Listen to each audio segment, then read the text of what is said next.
Christianetti, and I am the JPS Assistant Superintendent of Communications. And today I am here with Erin Slater, who is an alumni of JPS, Yep. our parent liaison, and has some kids here too as well. That's true.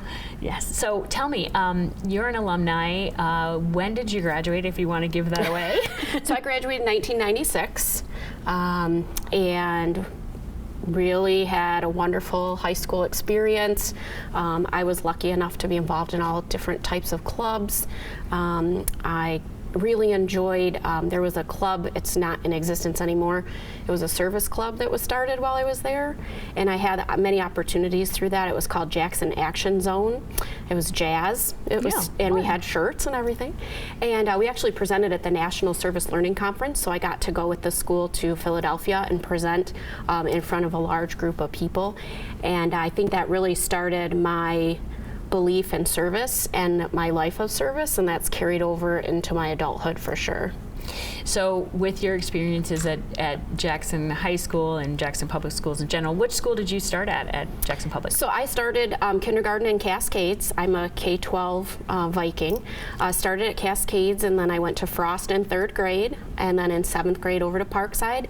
And my grade was the last group of 9th graders to attend Jackson High. So if anything, I kind of regret that I didn't get 4 full years at the high school. Oh, right, because at that time Parkside was 7 through 9. Yeah, Parkside was till 9th grade, so I did Jackson High 10, 11, 12.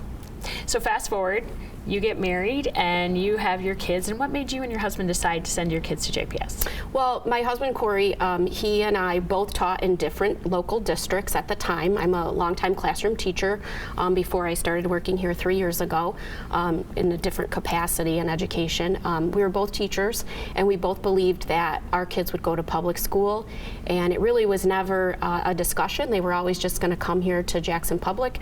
We even looked locations for homes so that we could send our kids to an elementary school that we were comfortable with, and bought our house just so that could happen. So it was a pretty, you really decided to make this decision for your kids based on your own experiences and wanting to be part of the Jackson community. Oh, for sure. There was no question that when Corey and I started dating, that, we were older, and we talked about, our future goals, and I said, well, I want my kids to go to Jackson, and he said, of course. So it was never even a question. It wasn't a choice. It was just going to happen. So now you have 2 kids, and I know they both go to Jackson Public. So where are they at in their journey in Jackson? Yeah, we have 2 kids. We have a 5th grader and a 9th grader. They both started at Sharp Park Academy. Jack will transition to Parkside next year as a 6th grader, and then our daughter Lorelai is really loving high school this year. So. Well, that's exciting. Now, as you've transitioned from being a classroom teacher, you took a job with us to be the parent liaison for our elementary schools. And I know, JPS has a tagline of where community comes together, but we really believe that, one of the things that's most important to us is making sure that our parents have a soft space to land, people to talk to, people to connect with. So can you kind of tell me what your job here at JPS, and I know it's a big job because we have 7 elementaries. Yep, so I am the parent liaison for all 7 elementary buildings. It's a job that's a little difficult to put in a succinct description, but basically I am a helper. I'm available for parents. I can do something simple as provide a lunch menu or organize finding coats for kids that need coats. I can help a parent find resources. What made me really, what appealed to me about this job was that I had the luxury of letting parents find ways to help in any way that they want to, whatever fits their schedule, their availability, what their desires are. Helping out at school and being involved with your kids' education looks different for everyone. And really, ultimately, my job is to make sure that parents can volunteer or be involved in the way that fits their needs. And I think we always say, one of the lines that's always said is we meet kids where they're at when they're learning. And I think, growing up when we did, the only way for parents to be involved was PTAs, right? And you had to do everything. And I think now, I think the schools and teachers and everyone recognize that just being a part of your child's education in the ways that we can meet you where you're at is really important. And I think there's a wide variety of opportunities for engagement and volunteering, I mean, which I think are two different things. Sure. Yep. You know, what we really strive for are allowing or giving parents ways that are easy for them to be involved in their child's education. Anything from going over flashcards at home and supporting the classroom teacher, helping fill out the reading logs. You know, we've even had some schools that send construction paper cutouts for a project that the school building's going to do, home in backpacks, and the parents cut out the turkey feathers for a canned food drive, you know, and brought them back the next day in the book bag. So you really can be involved. We have opportunities at all levels for parents to be involved.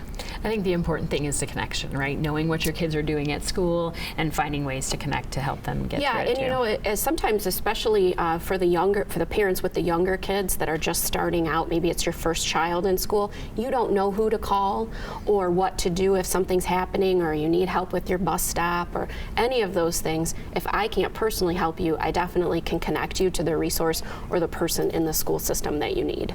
So when you talk to parents, you know, kind of what's your biggest advice into helping them be good parents and really helping their students through the school experience? Yeah, you know, it's interesting because as being a classroom teacher for almost 20 years, I had one view of parents, and then I had a parents and teacher relationship, and then I had a relationship that I had in my mind for my own kids, how I interacted with the school. And I realized that as an educator, I kind of had a little leg up because I knew how the system worked and who to call and what to say and what to do. And so that's one of my focuses in helping parents. But my best advice would be to connect with that teacher in the beginning and to make sure that they have your contact information and keep it up to date. And every once in a while, give the teacher an email and say, how is my student doing, and is there anything that you need? What could I do to support them at home? Just keep that line of communication open.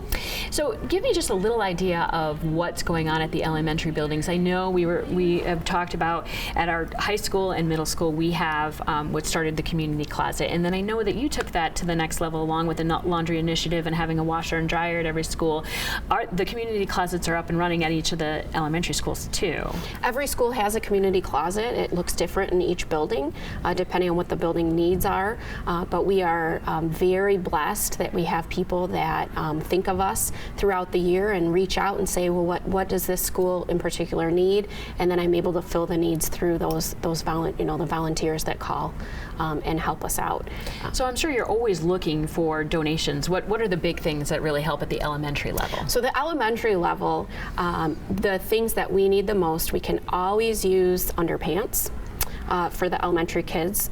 We always could use leggings for girls, and then some pants. We can always use pants that are easy to take on and off, and solid colored sweatshirts and t-shirts, just something that's easy to take on and off for the kids. And when you guys, so you travel to all the buildings and meet the needs of the buildings for what they need. What are some other things that you see needed at each of the elementary schools that the community might be able to help out with?